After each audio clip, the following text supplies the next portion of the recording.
Assalomu alaykum azizlar. Sizlar bilan bugun nevrologiyadan headaches, ya'ni bosh og'riqlari haqida gaplashib o'tamiz. Bosh og'riqlari muhim hisoblanadi, chunki hayotda hammani bir marta ham bo'lsa chetlab o'tgan kasallik hisoblanadi. Biz buni bugun o'sha gaplashib o'tamiz. Ularda lokalizatsiyasi, duration, ya'ni qancha vaqt davom etadi, description, treatmentlar, ya'ni davolanish haqida batafsil gaplashib o'tamiz. Bu yerda agar ma'lumotga e'tibor beradigan bo'lsak, azizlar, ya'ni intra va ekstrakranial strukturalarda bosh og'rig'i hosil bo'lar ekan. Og'riq hosil bo'lar ekan va irritatsiya berar ekan. Og'riq irritatsiya beradi. Misol uchun nimalarda deydigan bo'lsak, meningslarda, ya'ni bosh miya pardasida, dura mater, pia mater yoki arachnoid materda og'riq hosil bo'lishi mumkin ekan yoki blood vesselslarda, ya'ni qon tomirlarda, o'sha bosh miya qon tomirida og'riq hosil bo'lishi mumkin ekan. Asosiylari shu azizlar. Va biz buni o'rganamiz. Birlamchi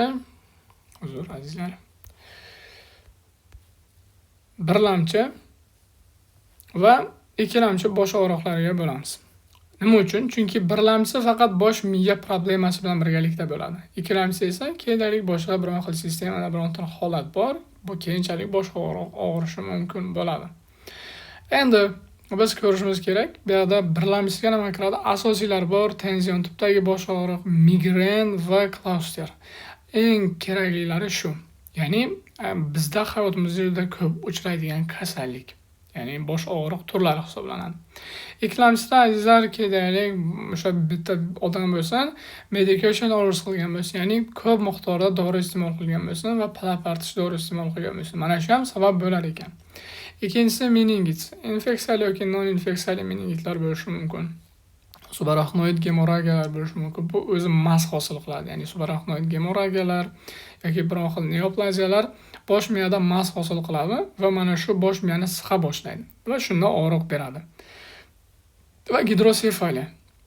Gidrosefaliyani o'zini ham communicating, non-communicating bor. O'sha yo'llari to'silib qolgandan keyin o'sha bosh miya qorinchalarida deyishimiz mumkin yoki o'sha bo'shliqlarda bizada keyinchalik bu bosh miyani siqa boshlaydi va og'riq beradi. Va giant cell arteritis, ya'ni katta hujayrali arterit, bularda ham batafsil o'sha nevrologiyani keyingi mavzularda gaplashib o'tamiz. Asosiysi shu, ya'ni birlamchi va ikkilamchi bosh og'riqlari borligini farqlab olsak bo'ladi azizlar. Endi biz ko'rishimiz kerak. Bu yerda asosiylarini aytib o'tdik. 3 xil birlamchi bosh og'riq turi bo'lar ekan. Ya'ni birinchisi bu tension tipdagi bosh og'riq. Tension tipdagi bosh og'riq nima degani? Ya'ni bemorda shunaqa holat bo'lsinki, stress yoki biron xil depressiya, asabiylikdan keyin o'sha mental, fizikal nagruzkadan keyin, biron xil aqliy nagruzkadan keyin og'riq bo'lsin. Va biz ularda lokalizatsiyaga e'tibor beradigan bo'lsak, azizlar, lokalizatsiyasida bilateral bo'ladi, ya'ni ikki tomonlama bo'ladi. Ya'ni bir tomonlama og'riq bo'lmaydi. Ya'ni ikki tomonlama og'riq bo'ladi. Va bu yerda duration, ya'ni vaqtiga e'tibor beradigan bo'lsak, 30 minutdan oshar ekan. Ya'ni 30 minutdan oshiqroq og'riq berar ekan, 20 minutda bo'lishi mumkin. Bu nisbiy.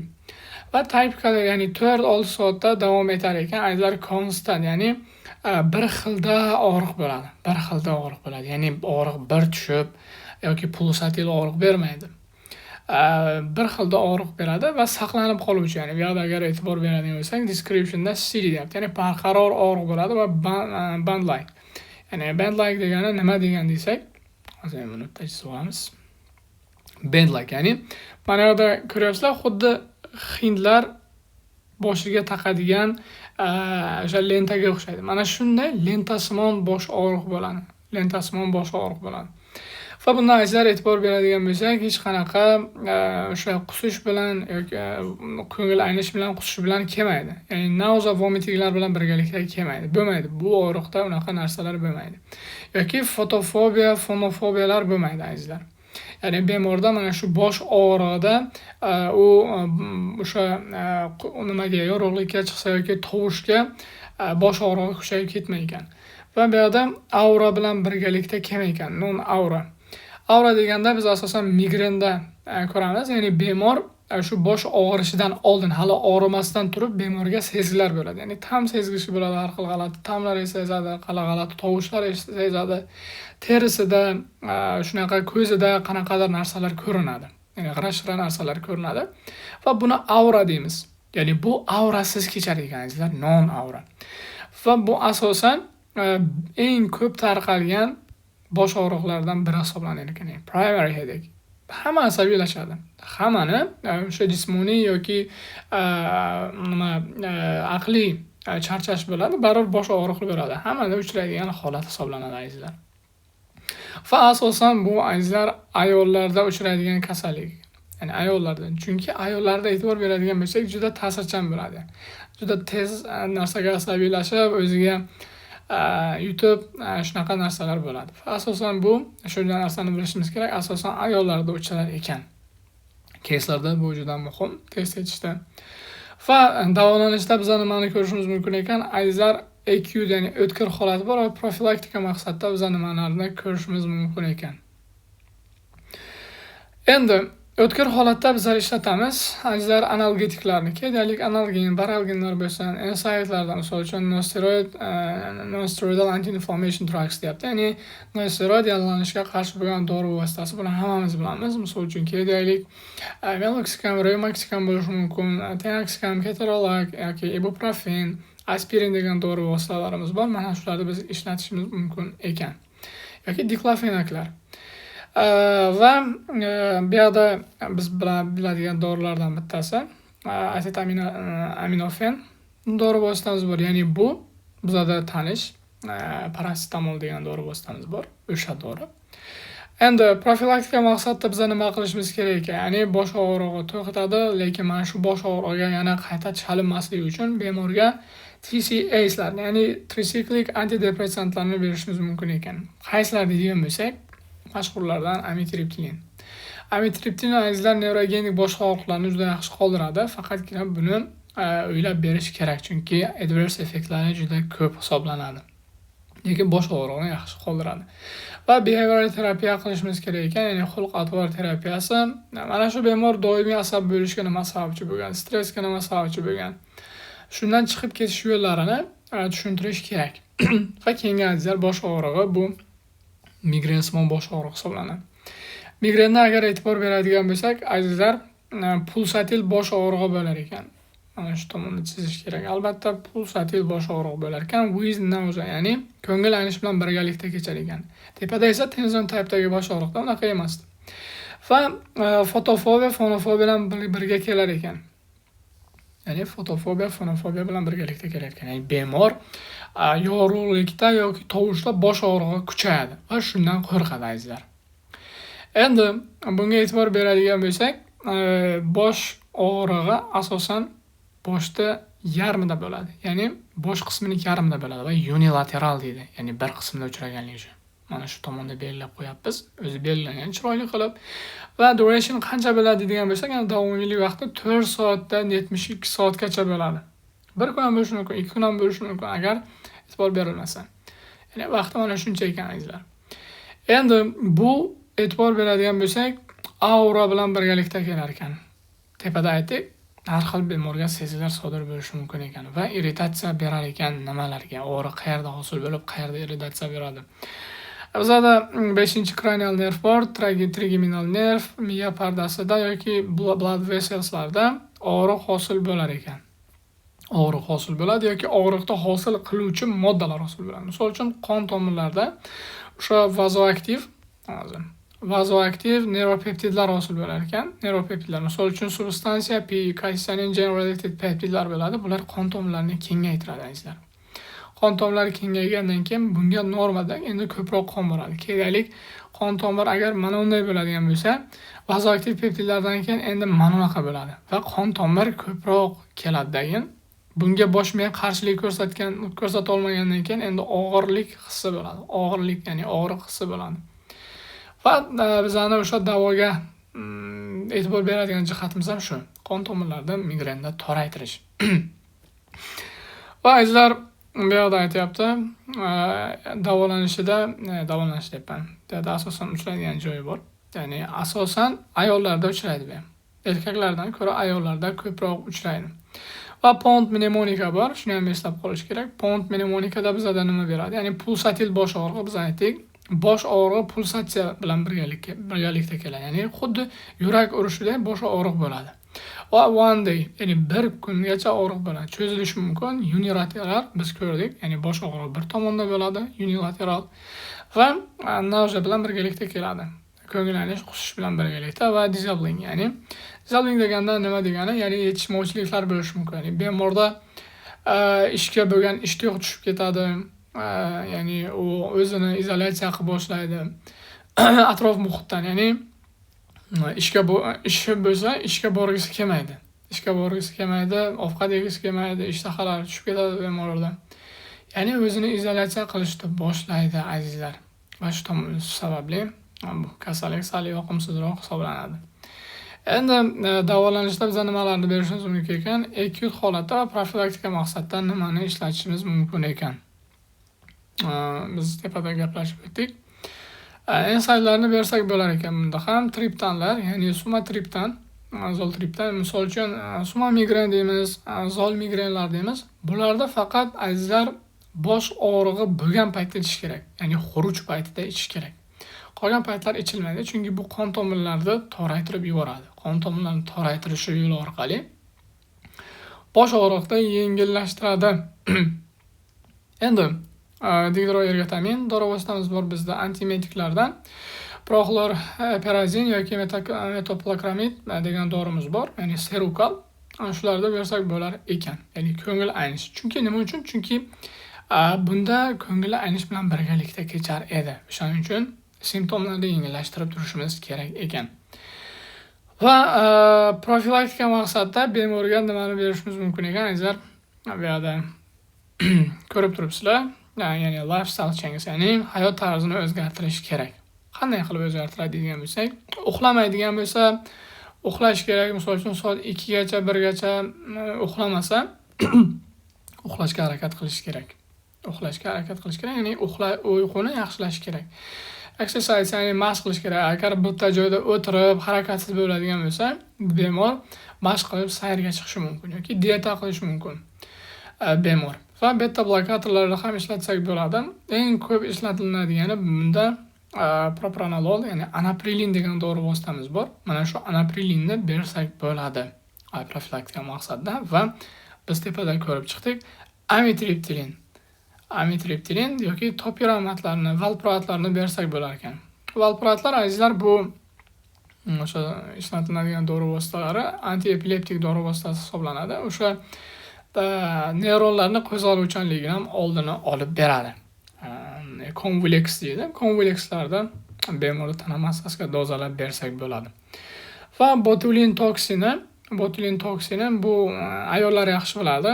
O'sha botulin, ya'ni labini botoks qiladigan ayollarda agar e'tibor beradigan bo'lsanglar, qanaqadir suyuqlik kirgizadi o'sha tomonga. Mana shu botulin toksinini mana shu tomonga inyeksiya qiladigan bo'lsak, bosh og'riqlarni ham qoldirar ekan.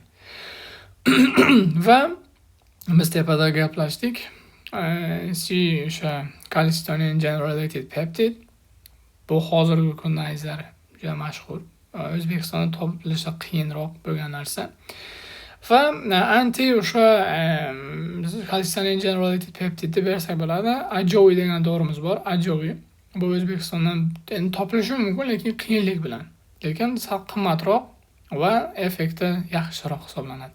Chunki eng bizada shu nazariyalardan biri substansiyalar bilan bog'liq bo'lgan holatda yoki calcitonin generated peptide keltirib chiqaradi degan nazariya ishonarliroq bo'lganligi uchun bu dori vositani bergandan keyin yaxshi bosh og'rig'ini qoldiradi azizlar. Va keyingi bosh og'rig'i azizlar, bunda cluster cefalgia salgina og'irroq kasallik hisoblanadi. Nima uchun? Hozir ko'rib chiqamiz. Cluster cefalgia. Endi bu og'riq qayerda bo'ladi azizlar? Unilateral ko'rib turibsizlar, bir tomonlama og'riq bo'ladi. Va og'riq azizlar periorbital sohada bo'ladi. Ya'ni ko'z sohasini, ya'ni ko'z atrofida bo'ladi. Shu ko'z sohasini, ko'z kosasini atrofida bo'ladi. Va bir tomonlama bo'lar ekan, Og'riq azizlar 15 minutdan 3 soatgacha bo'lar ekan va repetitiv, ya'ni takrorlanadi. Bir tushadi, bir ko'tariladi. Bir tushadi, bir ko'tariladi. Yaxshi bo'ladi, yana qo'zg'aydi. O'shaning uchun takrorlanuvchi bosh og'riq. Va suicide headache, buni ham yaxshilab yodlash kerak. Suicide headache degani, ya'ni o'zini joniga qasd qiluvchi og'riq ham deyiladi. Ya'ni shunaqa bo'ladi, bemorlar hattoki buni og'rig'iga chidolmay o'zini joniga qasd qilishi mumkin. Shunaqa darajadagi dahshatli bosh og'rig'i bo'ladi. Va bemorda autonomik simptomlar ham kelib chiqar ekan. Qanaqa autonomik simptomlar deydigan bo'lsak, bemorda lacrimationlar sodir bo'lishi mumkin, ya'ni ko'z oqishi mumkin, ya'ni mana shu sohada, ya'ni o'sha zararlangan sohada ko'z oqadi, ko'z yoshi oqadi, tinimsiz. Va rinoraya, burundan suyuqlik oqishi mumkin, burun oqishi mumkin. Conjunctival injection, ya'ni ko'zi qip-qizil bo'ladi, ko'zi ichi qip-qizil bo'ladi. Shundan bilib olsak ham bo'ladi. Va azizlar, o'ziga xos xususiyatlari, boshqadan ajraluvchi simptomlari, spesifik bo'lganlari bu Gorner simptomi hisoblanadi. Gorner simptomida o'sha okulomotor nerv ham zararlanish bilan birgalikda kechadi. O'sha bemorda ko'zi qovog'i, yuqori qovog'i pastga tushib qoladi. Yuqori qovoq pastga tushib qoladi, xuddi uxlagan odamdek bo'ladi. Xuddi yarim ko'zi ochiq odamdek bo'ladi-ku, xuddi shunaqa bo'ladi. Faqat bitta ko'zda bo'ladi. Va bunda o'sha angidroz, mioz holatlari ham birgalikda kechadi azizlar.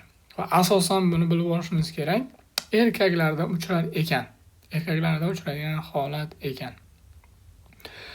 Va buni biz davolashda nimalarda ishlatishimiz mumkin ekan? Qanaqa dorilarni ishlatamiz? Acute holat, tepada gaplashdik. Ya'ni bu ham acute holati bor, ya'ni profilaktikada nimani ishlatishimiz mumkin ekan? Sumatriptanni bersak bo'lar ekan. Sumatriptan yoki azol migren, triptan xuddi migrendagi dorini acute holatda bersak bo'lar ekan va 100% kislorodni berishimiz kerak ekan. Shuni YouTube'ga ursalaringiz, videolari chiqadi. Bemor shu bosh og'riqlarining o'tkir holatda 100% kislorodda yetkazib berishimiz kerak ekan bemorda. Shuni niqoblar orqali bu bosh og'riqni yengillashtiradi azizlar. Va profilaktik maqsadda o'sha kalsiy kanal blokatori verapamilni bersak bo'lar ekan. Endi azizlar, biz yana bitta nimamiz bor. Trigeminal nevralgiya, qisqacha shu haqida ham gaplashib o'tamiz, shu betda borligi uchun. Endi trigeminal nevralgiya bu ham ko'p uchraydigan kasallik ekan azizlar. Bu e'tibor beradigan bo'lsak, recurrent brief episodes, ya'ni tez takrorlanuvchi qisqa epizodli, ya'ni intervallar bilan birgalikda kechadigan unilateral, ya'ni yuzda bir tomonidagi og'riq hisoblanar ekan. Ya'ni bitta chaqnab o'tib ketadi. 2-3 sekund shunday bitta jiz etib o'tib ketadi. Lekin juda yoqimsiz elektrik shokdek og'riq bo'lib o'tadi. Juda kuchli og'riq bo'ladi bunda. Endi bunda asosan nima sababli kelib chiqadigan bo'lsak, 5-nervimiz bor. Mana shu 5-nervimizda muammo borligi sababli kelib chiqadi. Asosan bu yerda aytyapti. Ya'ni odatda 2-lamchi va 3-lamchi tarmoqlarda, maksilarni va o'sha mandibularni tarmoqlarida og'riq bo'lar ekan. V2, V3 degani shu. Va eng ko'p ko'radiganimiz bizda nima uchun shu og'riq bo'ladi? Mos common, ya'ni mos sababchisi bu compression bo'layotgan, ya'ni o'sha 5-nervda root bor, ya'ni ildizi bor, aberrant vaskulyar loop bo'ladi. Ya'ni yuqori superior cerebral arteriya bor, miyachaniki, shu orqali kontakt hosil qiladi, aberrantlik hosil qiladi va o'shani mana shu nervda bosib qo'yish mumkin. Kedaylik mana bu yerda taxmin etamiz. Mana bu nerv bo'ladigan bo'lsa, banda ustidan nima o'tishi mumkin? Ya'ni arteriya o'tishi mumkin va bunda juda qisqa masofa bo'lganligi uchun agar qon tomir masalan pulsatsiya beradigan bo'lsa yoki davleniyasi oshib ketadigan, davleniyasi oshib ketmasa ham pulsatsiya bersa, bunda xuddi elektrik shokdek og'riq bo'ladi azizlar. Elektrik shokdek og'riq bo'ladi. Va bu yerda mana gaplashib o'tdik, elektrik shokdek og'riq bo'ladi. Stabbing small va elektrik shok hozir. Elektrik shok va stabbing small og'riq bo'ladi. Va last second, ya'ni qanchadir muddat, ya'ni bu minutlar davom etmaydi azizlar. Minutlar davom etmaydi. less sekund, ya'ni 2-3 sekund, keyinchalik 5 sekund bo'lsin, shunaqa qisqa epizodlarda recurrent brief episodes bilan o'tib ketadi. Endi bularda odatda triggerlar bo'ladi. Kasallikda o'sha birdaniga ko'z yuvorishga sabab bo'ladi. Birinchisi bu yerda facial touch, ya'ni yuzga tegib ketganda. Misol uchun xoh o'zi tegib ketsin, yo xoh biron kishi tegib ketsin. O'sha yuzda tegib ketganda mana shu epizodlar boshlanadi yoki facial movementda. Facial movementda yuzni harakatlantirganda, misol uchun chaving talking, ya'ni yuzni burishtirganda, yuzda biron xil harakat qilganda, mimika qilganda yoki gapirganda ham mana shu og'riqlar bo'lishi mumkin ekan. Endi davolanishda biz nimani berishimiz mumkin? Azizlar, davolanishida antiepileptik dorilar bor. Karbamazepin degan dorimiz bor, Mezakar nomi bilan chiqadi yoki oksarbazepin degan dorimiz bor, oksabdomin bilan chiqadi va shularni berishimiz mumkin ekan. Yaxshi natija beradi. Eng o'sha davoda samarali bo'lgan dorilari o'sha karbamazepin bilan karbamazepin dorisi hisoblanadi. Va bizlar gaplashib o'tadigan mavzu shulardan iborat edi, azizlar. Juda kerakli mavzu nevrologiyadan. Bitta narsani aytishni unutibman. Bu dorilarda, o'sha trigeminal nevrologiyada bu dorilar sxema bilan birgalikda beriladi. Sxemasi bor, o'zini sxemasi bilan birgalikda beradi. Ya'ni oksarbazepinni qanaqa qilib beradi, karbamazepinni qanaqa qilib beradi. Har bittasini o'zini sxemasi bor. Sizlar bilan gaplashib o'tadigan mavzu shulardan iborat edi, azizlar. Xato va kamchilik bo'lgan bo'lsa, uzr so'raymiz.